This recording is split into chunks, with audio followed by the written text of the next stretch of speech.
hello hi नमस्कार सबको स्वागत कली मोर आज मिनी ब्लॉग के तो अपन मन देखी पड़ते मुई इटा आज भूली चांगरी धरिक आई मौल दूरा बैठवा लगी घर किसी काम धरा नहीं था कि नहीं हेते लगी घर तीन बेकारी बुलूनी जैसे हेल्ले मौल मुला टे बैठ लगे बोली रफा रफी टी आनी मौल गछ तले बहुत सारा केचड़ा जबड़ा होता खजूर गछ मैंने होता तो कुटी दौचे ताके मौल बैठला ना खूब बागे हेते लगी कुटी दौचे तो आम घरे किए न समस्ते पलि इटा मौल बेटवा लगी मुई आमर बाबू बाबूर माँ समस्ते तापर एटा कुटी कुटा दी सारी कर झाड़ू गुड़े धरिक एटा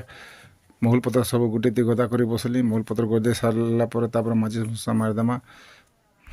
तापर मौल बेटवा लगी सुविधा हवा कि नहीं 2 घंटा है काम कर मोर पगड़ी भी पूरा खुली जाऊे तार आमर बाबू टे बोर होता बसिक कर हंसाबा लगे टे